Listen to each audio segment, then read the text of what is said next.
Hey everyone, and welcome to Almost Cancelled. I am Peter, that is Connor, and we are going to talk about Timeless Season 1, Episode 12. It's called The Murder of Jesse James.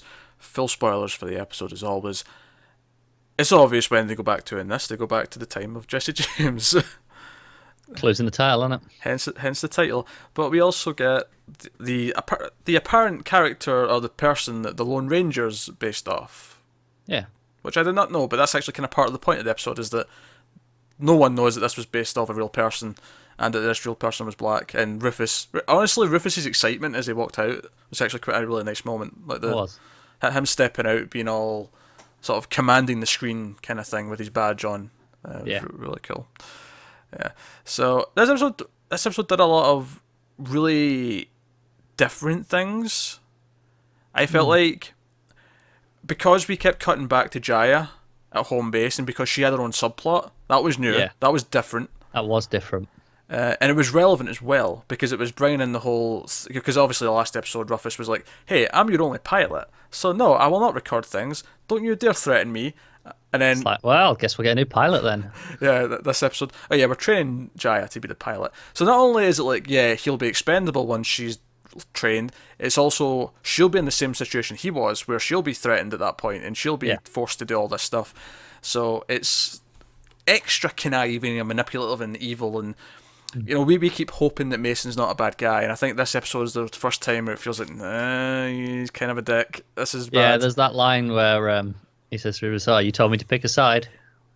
There's that. It's just not the one you wanted, really, is it? Yeah, there's that, and then later on in the episode, when he sort of brings up that he knows that Jaya's like hacked into the video files to see the old stuff, and he's like, well, cross me again and we'll see how scared you can get. Or, you know, it was a really evil line.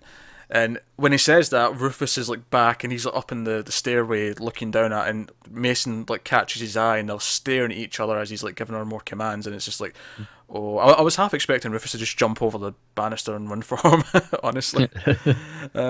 Next time.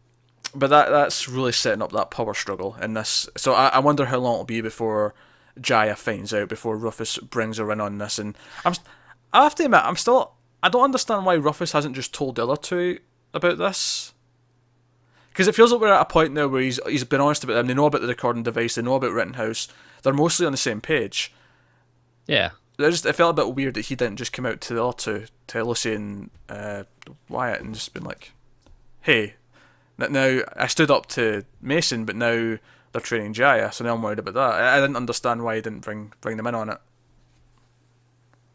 Because drama. Okay. Oh, yeah, there isn't a good reason. It's just they needed him to have something in the same way that everyone else did this episode. So it's all thematically tied together. Yeah, but what I liked about the other stuff though is that Wyatt held it back for a little bit and then brought it up later, eventually. And Lucy's wasn't a secret. There was nothing wrong with, like, there was no new information from Lucy. It was just, oh, a sister's birthday happened, and because of that was making her feel like shit. She was like really feeling all the effects of all this stuff. And whereas Rufus, it felt like, no, this is something that's relevant. This is part of the ongoing Rittenhouse are affecting us. Yeah, but like I said, the only reason I think is so that thematically he had something to go with the other two. Yeah, like I guess. A distraction, so to speak. Yeah, I guess. But it is no other good reason for it, as far as I can tell. Yeah. So we see why at the start of the episode he goes and visits the killer of his wife, and he has a confrontation with him, and he wants him to admit it, and he kind of implies admission, but doesn't quite admit to it. Because he just says he would go back and change things if he could. He never actually says, I killed her. Well, no, but I feel like he was being very obvious about it. No, he has been very obvious, but this is exactly the sort of thing they do in TV if they want to be able to squirm out of it later and say, no, he never actually said it. So I think that's important. I think they could easily wiggle their way around this if they wanted to. Yeah. And I feel like they might at some point. Maybe even far, far away. Like, this could be like, they'll think they've got the killer and they'll think it's all been done. And actually, not. Honestly, the most likely thing is that they'll kill this guy before he's born, and then they'll come back to present day and she'll still be dead. She'll still be dead because it wasn't him. Yeah, that's what I figured it was. I don't know when you were going, far away. I was like, what? As soon as they try and kill him, Yeah, but you were arguing 30 seconds before that he was admitting to Well, it. no, I was just going, if that was the direction they're going, Right. if they're going the direction that there wasn't him, it would be pretty obvious as soon as this stuff goes down. Okay, sure. I was forgetting where the plot would go first, though. Because I was just thinking, like, a lot of other shows, they would think they dealt with a killer for, like, 2 seasons, and then they'd have a big shock in, like, season 4. Oh, no, wait, here's the real killer of your wife. Like, you know. Yeah, it doesn't work in this, though. Because it doesn't. I know. They I wasn't can still thinking... reveal who the real killer is, if this is the case that they go. They can still have that, but we'll know it wasn't him the entire time. Yeah, we'll know it wasn't him as soon as they get back. Yeah, I wasn't thinking about that, but yeah, that would be the way most shows would do it, though. That's why I was going down that path. So yeah, they go back to Jesse James' time, and Flynn saves Jesse James from the assassination by the coward Robert Ford, which I'm phrasing it like that because of the movie. Are you familiar with the movie with Brad Pitt? I've never seen it. No, but you're familiar with the title, yeah. Yeah. The long title is a spoiler for the end of the movie. Yeah. Yeah. So it was interesting to put that at the start. It's like, no, you know about this stuff. It's not going to be a case of us trying to keep history intact. It's like it's already been affected at the start. It's what's Flynn up to with this new It is, information. again, it's still messing with that formulaic structure we had. Because even though this time the team's back together, they're chasing Flynn, which could feel like, okay, we're back to it. They're not preventing history being changed. That's too late immediately. Yeah, also, I think it's just different as well because all the characters are in different places where they're approaching... Like, Lucy's really distant the entire episode. She doesn't seem to care what's going on because she's affected by her sister. Wyatt's constantly... I mean, sure, he's often been like, oh, let's shoot the bad guy, and everyone else is like, no, we shouldn't shoot people. But just the way they have this fresh spin on it from all the characters makes it feel different as well. Mm. And what they discover, why Flynn's there, what he's looking for, or who he's looking for more specifically. There's someone out in those woods who is also a time traveller, and we see it click in with what Jaya finds in the videos of the logs of the first pilot who used to fly with Anthony. I say fly, is flying the correct term, I guess. Drive. If they're going to call him a pilot, then I'm going to go with fly. I'm trying to think of an example of a vehicle that uses pilot that's not flying, and I can't think of one, so you're probably right. I can't think of any. I mean, maybe there's not, but... You pilot a submarine, do you not? Would you have a pilot in a submarine? I'm not sure. You don't on a boat. I've never heard anyone mention a pilot in a boat. You have the skipper and you have the captain and all that, but you don't have a... Yeah, no, I think you're right. I think to be a pilot has to be flying. You're right. When we call it a pilot, so yeah. Fair. Stick with that. Fair. Well, technically it's not flying. Well, no. It's flying through time. They should have come up with a new word. They were being lazy. Yeah, fine. Or just call him the driver. He's the driver of the time machine. The pilot sounds cooler. It does. It sounds more proper, doesn't it? But yeah, we find out about Emma, who was this pilot with Anthony, and she was aware of Rittenhouse and she was scared of Rittenhouse, and her solution was to just basically fake her death and hide in the past. And when they go into, and it was actually really cool. It's when they go in and they see all the broken laptop and the broken phones and stuff, and there's like the Hunger Games book is sitting there, like all these little things from the future and obviously Flynn's expecting it when he goes in, but when the main team go in afterwards and they just sort of see it, and like Rufus is like, what the hell? Yeah. It's a nice little twist, but obviously Rufus recognises the name. He finds the jumpsuit and he knows who it is. He's like, oh, that's Emma. We thought she was dead. Yeah. So this is an interesting development. It really is, because it means Flynn found out about this somehow. From Anthony, yeah. But why would he tell him? Like, what does she know specifically? Well, she knows more because she even says that she knows more than Anthony does. Yeah. So maybe it's not that. So I don't think Anthony's like, oh, she knows X, Y, and Z. It's that she knows more than I do. Fair enough. Yeah. That makes sense. So I think that's where that's good. Obviously, there's some fun stuff with Jesse James and wanting the automatic rifle, and Flynn doesn't want to give him it, but he knows he's got him beat, so he has to hand it over. Like, so that doesn't. Again, that's adding that shades of grey to Flynn, where he's not just outright evil. He's not necessarily there to cause chaos and that kind of thing. He doesn't want to give the mass murderer or a weapon that's going to make him a efficient killer. Yes, it's bad enough as it is. Yeah.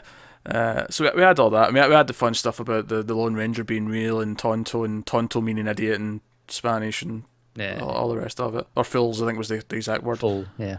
So that was fun. And of course, actor again popping up from... I feel like he's almost becoming the go-to Native American. He really is. On TV. Every show's got a Native American. They get this guy from Fargo to pop up. What was his name in Fargo again? I can't remember. Hansi, that was it. Yeah, it was Hansi, I think. So he just popped up on Frontier, which went on Netflix, and now he's popped up on this. It's just every time. Yeah. But no, and I thought he did a good job of making Bass the Lone Ranger. His at the end when Rufus goes up and is like, you should talk to the press, like tell your story because people might want to hear it one day because he didn't know he was a black guy, and he's like, this could be inspirational, and he's like, I'm not doing it for people to hear about it or the future or whatever. And as much as we can see the negative effect of that and how like it would be a positive influence in the world, you kind of respect him for his decision. Like it is his choice not to tell his story. It's his exactly. So it's good. And obviously Lucy's in her, and now Lucy's all three of them have now killed someone. Because Lucy hadn't yet, and then she had. She shot Jesse James. This one I thought was actually a little weird because they were arguing. Like Wyatt wanted to just kill him, obviously. Yeah, of course he does. And they were like, "Oh, maybe we shouldn't." And I was like, "This isn't murder. He was already dead. You're just putting history how it should be." Obviously, the Lone Ranger doesn't know that. No, but from their perspective, it's like, just kill him. This isn't. We're not committing murder. We're just putting it how it's meant to be. That is the problem with the debate. Not from obviously Bassie's point of view, but from the other guys. They know he's meant to be dead, so they're not really killing him. It's more about just keeping history intact. But they're not really making that argument. They're not. Even with each other, when Wyatt and Rufus are arguing about it, they don't bring up that point. Which kind of feels a little bit lacking to me. Like that's the really obvious thing for him to go, well, he should be dead. Let's just put it back to how it's supposed to be, which is kind of their entire job. Yeah, because I would get the argument otherwise, though. Like the whole heroic, you don't just shoot someone for the sake of it, you try and rehabilitate, and all good messages, but this is a weird spin on it because we do have time travel and we know he's meant to be dead. Yeah, and their whole thing is they come to preserve history and keep it as close to normal as they can, because even if they leave him alive, sure, he might stay in jail, he might not kill anyone, but what does he say that will influence someone, and what could that change? Yeah. Then, of course, the episode ends with, in present day, Wyatt asks Rufus to help steal the ship so he can go back and stop the killer of his wife. Yeah. At some point in history. And Rufus doesn't want to do it, but we end in the sort of dramatic, will you help me? Dun dun dun, cut to credits. Yeah. Which is a fine cliffhanger, and it's a natural place to go down. We've got 4 episodes left. Yeah, it makes sense to have this near the end of the season, because that's kind of the conclusion of his arc for this season, at least. Yeah, because obviously Rittenhouse is not going to be done with at the end of this season. We're going to have them in season 2. It occurred to me while I was watching this, it's been so long since we've seen Lucy's dad. You're right, yeah, it has been a while. And it's like, okay, what's he doing? What's the end? We have no idea what this end game is. What's his purpose? What's he actually doing? He's just been gone for 4 or 5 episodes. Well, that's why Rittenhouse can't be done with this season, because we need to go through too much. We need to go through a lot more of building them up before we can end their story. Yeah, and you can't the whole thing with him especially is it has to be this personal conflict between him and Lucy, and there's not been there's no interaction yet between them, or the once where she didn't know. Yeah, I feel like she might find out in the finale who he is. That would make sense. Yeah, and that would set us up to the new status quo for season 2. Yeah, which would be interesting. I enjoyed this episode. I thought this was a solid, typical episode of Timeless. It introduced new things. I thought the Emma stuff was really interesting, and the idea that there was a previous pilot that has been hiding in the past is a pretty cool little plot idea. The stuff with the main characters was all mostly pretty good. I have very little to complain. It wasn't as impressive as the last couple of episodes, but there was nothing wrong with it, certainly. Yeah, and you saying, oh, it's a typical episode is a much bigger praise than that would have been a few months ago. Yeah. A typical episode now is a good thing, as opposed to the first 5 where it was very repetitious. Yeah. And a typical episode would have been a complaint, but now it's no, this is. It introduced some fun ideas. It played with things. There's some good character morals going on. And add some fun with the time travel. It's at the point now where if this is a typical episode and this is what we can expect on an average week, that's all right. Yeah. So there you go. We've got 4 episodes left. We'll see what the season end game is. Let us know what you thought of this one in the comments below. Like and subscribe and all that stuff. Get us on Twitter at mailed_fuzz. You can also get our individual Twitters there on the screen. And email us at mailedfuzz@gmail.com if you want to. If you have questions and stuff. I don't even know when we'd address them, but we will. I promise we will. As long as they're fairly reasonable and not stupid. Tends to help. Yeah. But yeah, that's Timeless. Thanks for watching, guys, and we will see you next time.